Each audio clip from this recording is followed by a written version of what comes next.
안녕하세요. 우리들 이야기 채널입니다. 구독, 좋아요 한 번씩 부탁드립니다. 진도의 아침은 언제나 바다 냄새로 시작됩니다. 섬 전체를 감싸는 짠 바람이 논밭 사이로 스며들어 올 때, 할머니는 마당에서 빨래를 널며 하루를 준비하곤 했습니다. 백호야, 이리 와라. 할머니의 부름에 하얀 털을 가진 진돗개가 뛰어왔습니다.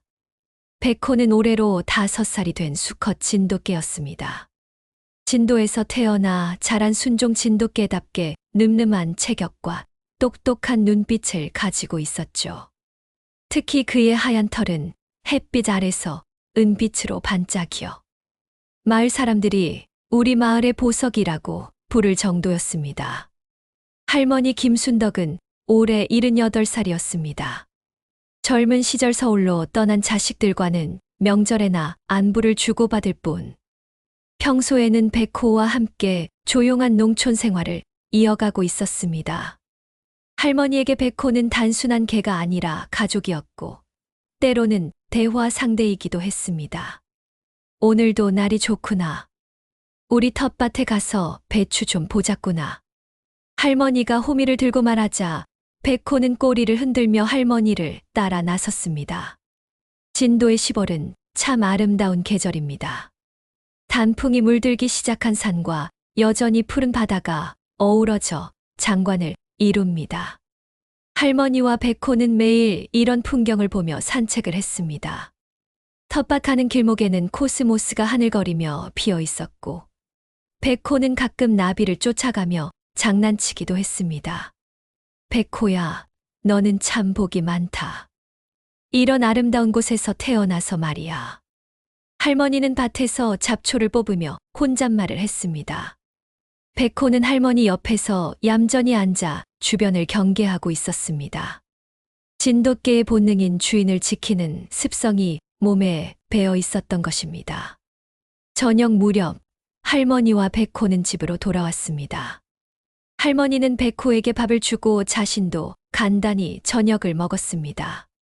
텔레비전에서는 뉴스가 나오고 있었지만 할머니의 관심은 창밖 풍경에 더 가 있었습니다. 내일은 비가 온다더구나. 빨래를 많이 해둘 걸 그랬나? 할머니가 날씨를 걱정하자 백호는 할머니 곁으로 다가와 머리를 할머니 무릎에 기댔습니다. 마치 걱정하지 마세요라고 말하는 것 같았습니다. 밤이 깊어가면서 진도의 하늘에는 별들이 하나둘 나타나기 시작했습니다. 도시와 달리 공해가 없는 이곳에서는 별이 정말 많이 보입니다. 할머니는 마루에 앉아 그 별들을 바라보며 젊은 시절을 회상하곤 했습니다. 옆에는 백호가 늘 함께 있었습니다. 그날 밤 백호는 평소보다 더 예민하게 주변을 살피고 있었습니다. 진돗개 특유의 예리한 감각으로 무언가 평상시와 다른 기운을 느끼고 있었던 것일까요? 하지만 할머니는 그저 백호가 충실하게 집을 지키고 있다고만 생각했습니다. 이렇게 평화로운 일상이 계속될 줄 알았던 할머니와 백호. 하지만 내일 아침부터는 그들의 인생이 완전히 달라질 것이라는 사실을 아직 알지 못했습니다. 때로는 평범한 하루가 가장 소중한 선물이 되기도 하는 법입니다. 새벽 5시, 백호가 갑자기 짖기 시작했습니다. 평소 같으면 해가 떠오를 무렵까지 조용히 잠들어 있을 텐데 오늘은 달랐습니다. 백호의 짖음 소리가 점점 더 급해지고 있었습니다. 웬일이고 백호야? 할머니가 잠에서 깨어 밖을 내다보았지만 특별한 것은 보이지 않았습니다. 하지만 백호는 계속해서 불안해하며 집 주변을 맴돌고 있었습니다. 할머니는 평소보다 일찍 일어나 백호를 달래려 했습니다. 무슨 일이냐, 얘야. 꿈이라도 꾼 거냐? 하지만 백호는 할머니를 향해 몇 번 짖더니 현관문 쪽으로 가서 다시 짖기 시작했습니다. 마치 밖으로 나가자고 재촉하는 것 같았습니다. 그래, 그럼 일찍 산책이라도 나가자꾸나. 할머니는 옷을 갈아입고 백호와 함께 집을 나섰습니다. 평소 산책 코스인 텃밭 쪽으로 향했지만 백호는 다른 방향으로 가려고 했습니다. 마을 뒤편 산으로 올라가는 길이었습니다. 백호야, 왜 그쪽으로 가려고 하느냐? 할머니가 의아해하며 물었지만 백호는 이미 산길로 뛰어가고 있었습니다. 할머니는 어쩔 수 없이 백호를 따라가기 시작했습니다. 산길은 평소 할머니가 다니기에는 조금 험했습니다. 하지만 백호가 자꾸 뒤를 돌아보며 따라오라고 하는 것 같아서 천천히 올라가기 시작했습니다. 숨이 차올랐지만 백호의 간절한 눈빛을 보니 뭔가 중요한 일이 있는 것 같았습니다. 한참을 올라가니 작은 계곡이 나타났습니다.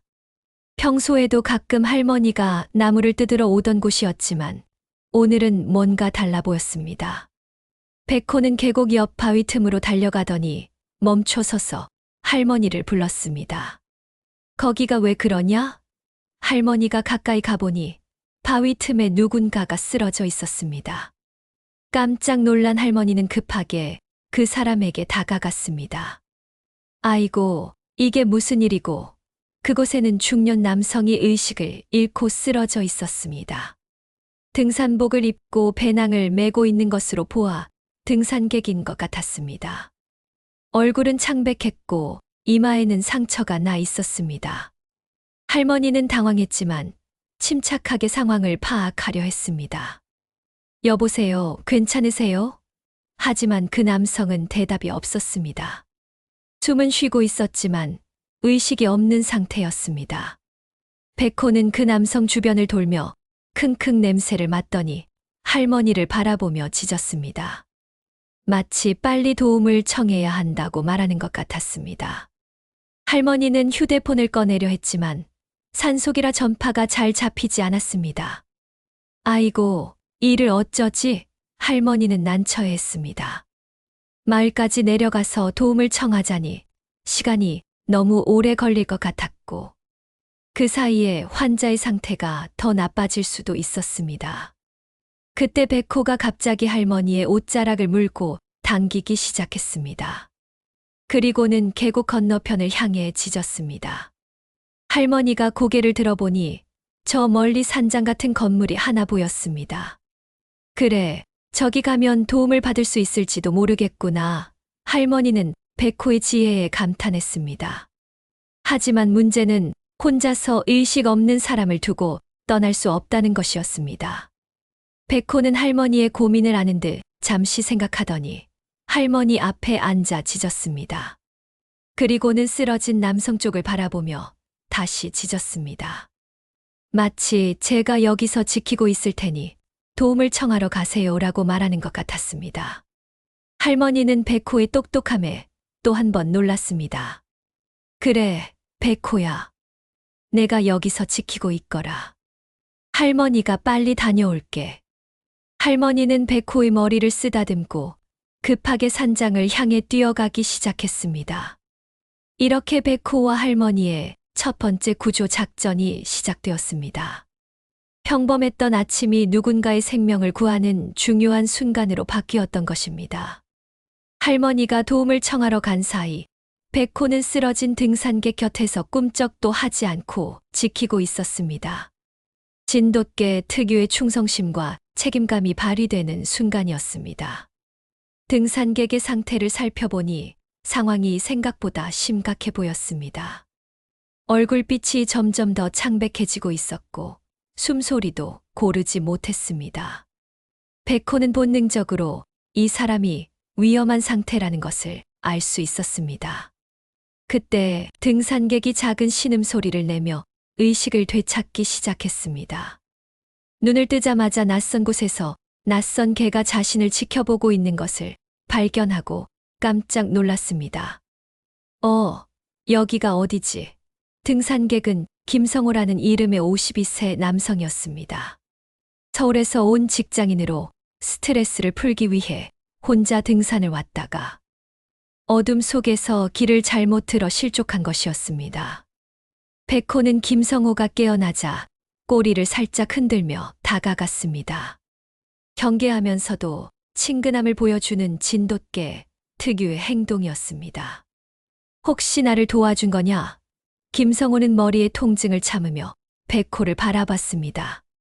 백호는 그의 말을 알아듣는 듯 한 번 짖었습니다. 김성호는 일어나려 했지만 다리에 심한 통증이 느껴져 다시 주저앉았습니다. 발목을 삔 것 같았습니다. 게다가 머리 상처에서는 계속 피가 흐르고 있었습니다. 아이고, 이를 어쩌지. 김성호는 자신의 처지를 한탄했습니다. 휴대폰은 떨어뜨려서 부서졌고, 여기가 어디인지도 정확히 모르겠고, 다리까지 다쳐서 걸을 수도 없었습니다. 백호는 김성호의 곤란한 상황을 이해하는 듯 했습니다. 그는 김성호 곁으로 다가가 부드럽게 앉았습니다. 마치 걱정하지 마세요. 도움이 올 거예요 라고 위로하는 것 같았습니다. 시간이 흘러가면서 날씨가 점점 흐려지기 시작했습니다. 구름이 몰려오더니 이슬비가 내리기 시작했습니다. 김성호는 추위에 떨기 시작했습니다. 밤새 산속에서 지낸 데다 부상까지 입어 체온이 많이 떨어진 상태였습니다. 백호는 김성호의 상태를 보더니 그의 곁에 바짝 붙어 앉았습니다. 따뜻한 털로 김성호를 감싸며 체온을 나눠주기 시작했습니다. 김성호는 백호의 따뜻함에 조금씩 진정되기 시작했습니다. 고맙다. 너 정말 고맙다. 김성호는 백호의 머리를 쓰다듬으며 말했습니다. 백호는 기분이 좋은 듯 꼬리를 흔들었습니다. 그러던 중 백호의 귀가 쫑긋 서더니 먼 곳을 바라보기 시작했습니다. 진돗개의 예리한 청각으로 무언가를 감지한 것 같았습니다. 잠시 후 멀리서 사람들의 목소리가 들려왔습니다. 여기야, 여기, 할머니의 목소리였습니다. 할머니는 산장에서 관리인을 만나 상황을 설명했고, 관리인은 즉시 응급처치 도구를 가지고 함께 온 것이었습니다. 백호는 신이 나서 짖기 시작했습니다. 드디어 도움이 온 것입니다. 김성호도 안도의 한숨을 내쉬었습니다. 여기 있구나. 할머니와 산장관리인 박 씨가 달려왔습니다. 박 씨는 오랫동안 산에서 생활해온 경험이 있어 응급처치에 능숙했습니다. 일단 상처부터 소독하고 지혈해야겠습니다. 박 씨는 신속하게 김성호의 상처를 처치하기 시작했습니다. 할머니는 백호를 칭찬하며 쓰다듬어 주었습니다. 우리 백호가 정말 똑똑하지. 이 사람을 찾아낸 것도 백호고, 지키고 있었던 것도 백호야. 할머니의 자랑스러운 목소리에 백호는 더욱 기뻤습니다. 김성호는 박 씨의 응급처치를 받으며 백호를 바라보았습니다. 이 개가 자신의 생명을 구해준 것이 분명했습니다. 만약 백호가 발견하지 못했다면, 그리고 추위 속에서 체온을 지켜주지 않았다면 어떻게 되었을지 상상하기 싫었습니다. 이렇게 백호의 첫 번째 구조 작전은 성공으로 끝났습니다. 하지만 이것은 시작에 불과했습니다. 김성호의 구조 소식은 금세 마을 전체에 퍼졌습니다. 작은 섬마을에서는 이런 일이 큰 화제가 되기 마련이었습니다. 특히 백호가 사람을 구했다는 이야기는 마을 사람들 사이에서 자랑거리가 되었습니다. 우리 마을 백호가 사람 목숨을 구했다더라. 진돗개가 원래 영리하다고 했는데. 정말이구나. 마을 어르신들은 할머니의 집 앞에 모여 백호를 구경하며 칭찬을 아끼지 않았습니다. 백호는 갑자기 유명해진 것이 조금 부담스러운 듯 했지만 할머니가 자랑스러워하는 모습을 보니 기분이 좋았습니다. 할머니는 하루 종일 웃음이 끊이지 않았습니다. 며칠 후 김성호가 완전히 회복되어 할머니의 집을 찾아왔습니다. 그는 정성스럽게 준비한 선물과 함께 진심 어린 감사의 마음을 전했습니다. 할머니, 그리고 백호야, 정말 고맙다. 너희들 덕분에 내가 살았어. 김성호의 눈에는 눈물이 맺혀 있었습니다.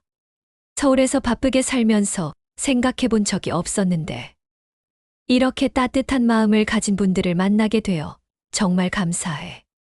할머니는 김성호의 고마움보다는 그가 무사해서 더 기뻤습니다. 무슨 말씀이세요? 당연한 일을 했을 뿐이에요. 우리 백호가 잘한 거지. 제가 뭘 했다고. 김성호는 백호에게 특별히 준비한 좋은 사료와 간식을 주며 말했습니다. 백호야, 너는 정말 대단한 개구나. 내가 서울에 가서도 너를 잊지 않을게. 백호는 김성호가 건강해진 모습을 보니 마음이 뿌듯했습니다. 꼬리를 흔들며 김성호의 손을 핥아 주었습니다. 이 일 이후로 백호는 마을에서 작은 유명인사가 되었습니다.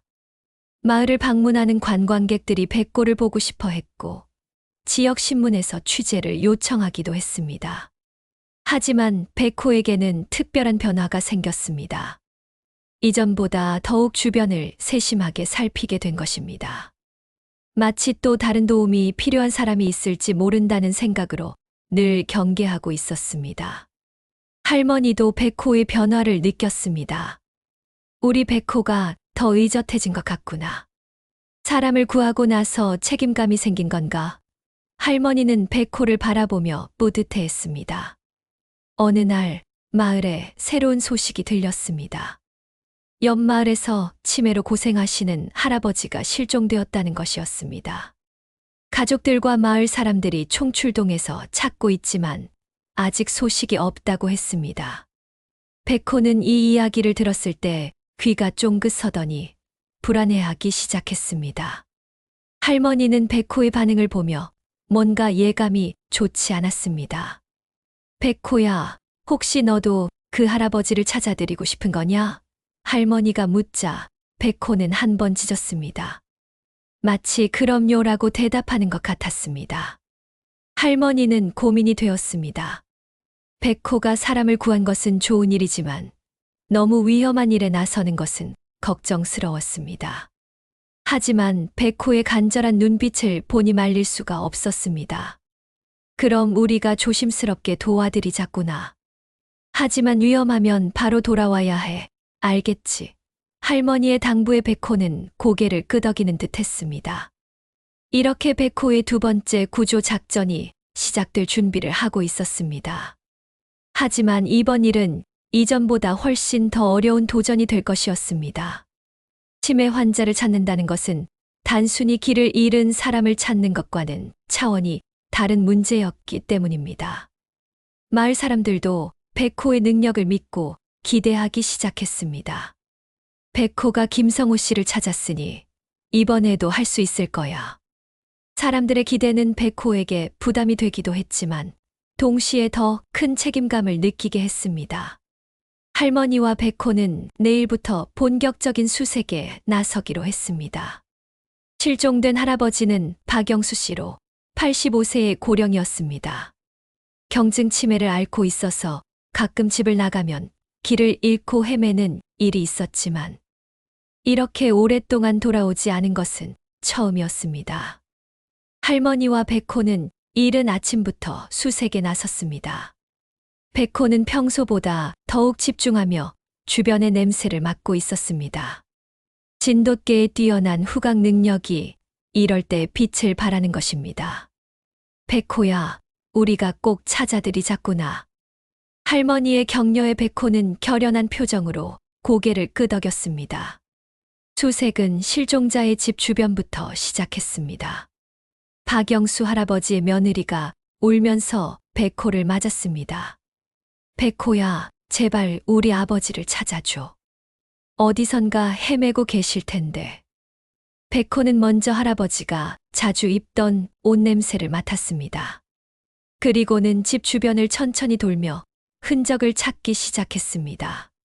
한참을 맡고 있던 백호가 갑자기 한 방향을 향해 걸어가기 시작했습니다. 저쪽으로 가시는 것 같구나. 할머니와 가족들이 백호를 따라 나섰습니다. 백호는 냄새를 따라 마을 뒤편 논밭 쪽으로 향했습니다. 하지만 논밭에서 흔적이 끊어졌습니다. 백호는 주변을 더 자세히 탐색했지만 더 이상의 단서를 찾을 수 없었습니다. 할아버지가 어디로 가셨는지 알 수 없었습니다. 다른 방향도 찾아보자. 할머니의 제안으로 일행은 다른 길을 탐색하기 시작했습니다. 하지만 시간은 계속 흘러가고 있었습니다. 점심때가 되어서도 박영수 할아버지의 흔적을 찾지 못했습니다. 가족들의 얼굴에는 걱정이 가득했습니다. 치매 환자가 하루 이상 실종되면 위험할 수 있다는 것을 모두가 알고 있었습니다. 백호도 점점 조급해지는 것 같았습니다. 평소보다 더 빠르게 움직이며 여러 방향을 탐색했지만 뚜렷한 단서를 찾지 못하고 있었습니다. 그때 백호가 갑자기 멈춰 서더니 귀를 쫑긋 세웠습니다. 무언가를 들은 것 같았습니다. 할머니와 다른 사람들은 아무것도 들리지 않았지만 백호는 분명히 뭔가를 감지한 것 같았습니다. 백호는 주변을 살피더니 마을에서 가장 멀리 떨어진 산자락 쪽을 바라보았습니다. 그곳은 평소 사람들이 잘 가지 않는 곳이었습니다. 하지만 백호는 확신에 찬 모습으로 그쪽을 향해 걸어가기 시작했습니다. 저기까지 가시겠어요? 가족들이 걱정했지만 할머니는 백호를 믿었습니다. 우리 백호는 헛된 일은 안 해요. 분명 뭔가 있을 거예요. 산자락으로 올라가는 길은 험했습니다. 특히 고령의 박영수 할아버지가 혼자 올라가기에는 너무 위험해 보였습니다. 하지만 백호는 멈추지 않고 계속 올라갔습니다. 1시간 정도 올라가니 작은 폐가가 하나 나타났습니다. 오래전에 사람이 살다가 떠난 집으로 보였습니다. 백호는 그 집 쪽으로 달려가더니 크게 짖기 시작했습니다. 여기 있어요. 할머니가 외쳤습니다. 집 안에서 희미한 신음소리가 들려왔습니다. 가족들이 급하게 집 안으로 들어가니 박영수 할아버지가 바닥에 쓰러져 계셨습니다. 탈수 증상으로 의식이 희미했지만 다행히 생명에는 지장이 없어 보였습니다. 아버지, 며느리가 울면서 할아버지를 부르자 할아버지가 천천히 눈을 뜨셨습니다. 여기가 어디요? 할아버지는 여전히 혼란스러워 하셨지만 가족들을 알아보시는 것 같았습니다. 백호는 할아버지 곁에 조용히 앉아 있었습니다. 마치 이제 괜찮다고 안심시키는 것 같았습니다. 할아버지도 백호를 보시더니 손으로 쓰다듬어 주셨습니다. 고맙구나, 얘야. 너 때문에 내가 살았구나. 할아버지의 따뜻한 말에 백호는 꼬리를 살짝 흔들었습니다. 구조대가 도착해서 할아버지를 병원으로 이송했습니다. 다행히 큰 문제 없이 회복될 것이라는 진단을 받았습니다. 가족들은 백호에게 진심으로 감사의 마음을 표했습니다. 이 일로 백호의 명성은 진도를 넘어서 전국으로 퍼지게 되었습니다. 신문과 방송에서 생명을 구하는 진돗개라는 제목으로 백호를 소개했습니다. 하지만 백호 자신은 여전히 평범한 일상을 선호했습니다. 할머니와 함께 텃밭을 돌보고 마을을 산책하고 때로는 누군가의 도움이 필요할 때 나서는 것. 그것이 백호가 원하는 삶이었습니다. 우리 백호는 정말 특별한 개구나. 할머니는 백호를 바라보며 자랑스러워했습니다. 하지만 동시에 걱정도 되었습니다. 백호가 너무 많은 관심을 받게 되면 부담스러워할까 봐서요. 그런 할머니의 마음을 아는 듯 백호는 할머니 곁에 다가와 머리를 기댔습니다. 마치 걱정하지 마세요. 저는 할머니가 있어서 행복해요 라고 말하는 것 같았습니다. 백호의 명성이 높아지면서 예상치 못한 일들이 벌어지기 시작했습니다. 전국에서 실종자를 찾아달라는 요청이 들어오고 방송국에서는 출연 제의를 해왔습니다. 심지어 큰 도시의 부자들이 백호를 사겠다며 거액을 제시하기도 했습니다. 할머니는 이런 상황이 부담스러웠습니다. 백호는 우리 가족이야. 돈으로 살 수 있는 물건이 아니란다. 할머니는 모든 제의를 정중히 거절했습니다. 하지만 백호에게는 다른 고민이 생겼습니다. 사람들의 기대가 너무 커진 것입니다. 마을 사람들은 무슨 일만 있으면 백호를 찾았고 백호가 모든 것을 해결해 줄 것이라고 기대했습니다. 어느 날 마을에 큰 사고가 일어났습니다. 태풍이 지나간 후 산사태가 발생해서 마을로 통하는 다리가 끊어진 것입니다. 더 큰 문제는 다리 건너편에 혼자 사시는 독거노인 한 분이 고립되었다는 것이었습니다. 백호야, 너만이 저쪽으로 갈 수 있어. 할머니가 괜찮은지 확인하고 와줘. 마을 이장님이 백호에게 부탁했습니다. 하지만 강물은 태풍으로 인해 거세게 흐르고 있었습니다. 평소보다 훨씬 위험한 상황이었습니다. 할머니는 걱정이 되어 말렸습니다. 백호야, 너무 위험해. 다른 방법을 찾아보자. 하지만 백호는 이미 결심을 한 듯 보였습니다. 강 건너편을 바라보며 준비 자세를 취하고 있었습니다. 백호는 할머니를 돌아보며 짖었습니다. 마치 걱정하지 마세요. 제가 조심할게요 라고 말하는 것 같았습니다. 그리고는 조심스럽게 물에 들어가기 시작했습니다. 진돗개는 원래 수영을 잘하는 편이지만 이렇게 거센 물살을 건드는 것은 쉽지 않았습니다. 백호는 물살과 싸우며 천천히 건너편으로 향했습니다. 마을 사람들은 숨을 죽이며 백호를 지켜봤습니다. 할머니는 두 손을 모으고 기도했습니다. 제발 무사히 건너가거라. 드디어 백호가 건너편에 도착했습니다. 사람들은 안도의 한숨을 내쉬었습니다. 백호는 물기를 털어내고 즉시 독거노인의 집으로 달려갔습니다. 한참 후 백호가 다시 강가에 나타났습니다. 그리고 크게 짖기 시작했습니다. 할머니가 안전하다는 신호였습니다. 사람들은 기뻤지만 이제 백호가 다시 돌아와야 하는 문제가 남았습니다. 하지만 백호는 돌아오지 않았습니다. 대신 강 건너편에서 계속 지키고 있었습니다. 할머니 혼자 두고 올 수 없다고 판단한 것 같았습니다. 이틀 후 구조대가 도착해서 임시 다리를 설치했습니다. 백호는 그때서야 할머니와 함께 안전하게 마을로 돌아올 수 있었습니다. 백호야, 정말 고생 많았어. 할머니가 백호를 꽉 안으며 눈물을 흘렸습니다. 백호도 할머니를 다시 만나서 기뻤는지 꼬리를 계속 흔들었습니다. 이 일을 계기로 백호는 중요한 깨달음을 얻었습니다. 진정한 용기는 무모한 도전이 아니라 상황을 정확히 판단하고 최선의 선택을 하는 것이라는 것을 말입니다. 마을 사람들도 백호에게 너무 많은 것을 기대했다는 것을 반성했습니다. 백호도 하나의 생명이야. 우리가 너무 많은 부담을 준 것 같아. 이장님이 사과했습니다. 할머니는 이 기회에 중요한 결정을 내렸습니다. 앞으로는 정말 꼭 필요한 일이 아니면 백호를 위험한 곳에 보내지 않겠어요. 백호의 안전이 가장 중요해요. 백호는 할머니의 결정에 안도했습니다.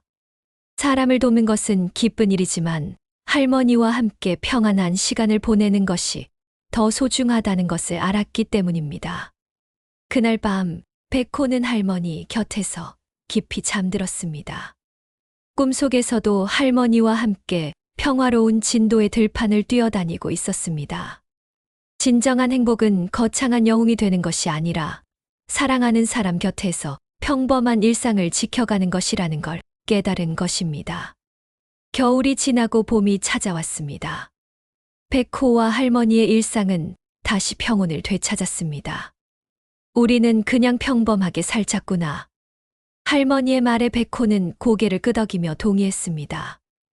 영성보다는 일상의 소중함을 깨달은 것입니다.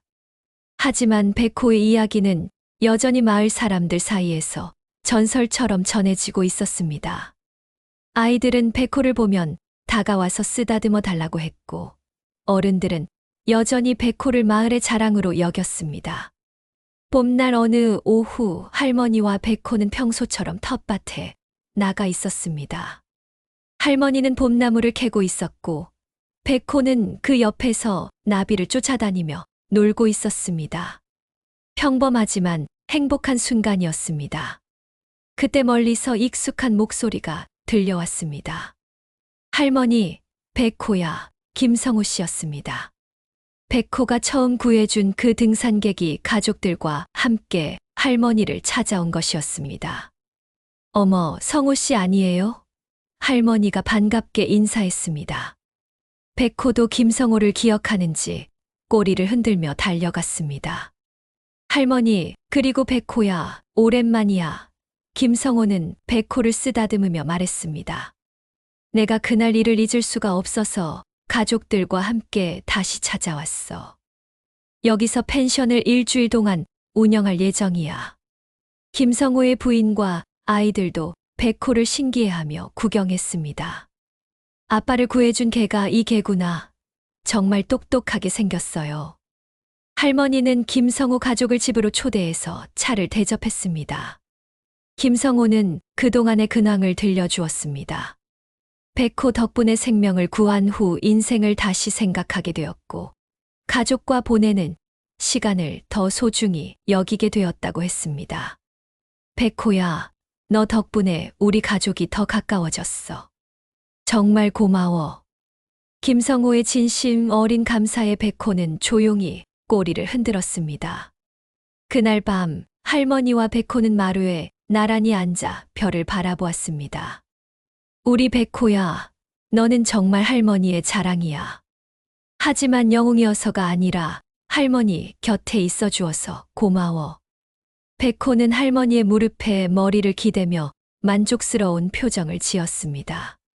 진정한 행복은 거창한 일을 하는 데 있는 것이 아니라 사랑하는 사람과 함께하는 평범한 순간에 있다는 것을 깨달았기 때문입니다. 진도의 밤하늘에는 오늘도 수많은 별들이 반짝이고 있었습니다. 그 별빛 아래서 할머니와 백호는 내일 또 어떤 평범하고 소중한 하루를 보낼지 기대하며 잠들었습니다. 백호의 이야기는 이렇게 끝이 났지만 할머니와 백호의 일상은 계속 이어집니다. 때로는 누군가를 도울 수도 있고, 때로는 그냥 평범한 하루를 보낼 수도 있겠지요. 하지만 가장 중요한 것은 서로를 사랑하고 아끼는 마음입니다. 그것이야말로 진정한 행복의 비결이니까요. 오늘의 이야기는 여기까지입니다. 구독 한 번씩 부탁드립니다.